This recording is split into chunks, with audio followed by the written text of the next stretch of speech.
જૂનાગઢના Willingdon dam નજીક આવેલી કુંડીમાં 3 યુવાનો ડૂબી ગયાની દુઃખદ દુર્ઘટના બની હતી।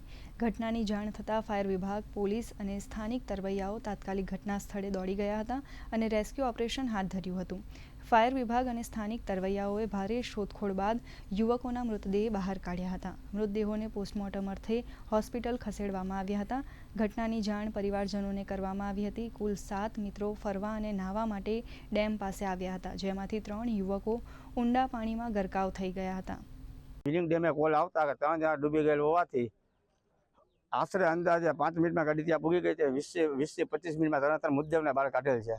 એ કોઈ હજી વિગત મળી નથી, ક્યાં છે ક્યાં નથી। हम 7 लोग आए थे, 3 लोग डूब गए थे, 7 लोग बाहर थे।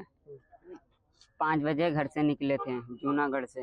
हसनैन था, शिवम, कलाम, मनोज और अहमद हुसैन और अमित। जूनागढ़ में हम काम कर रहे हैं।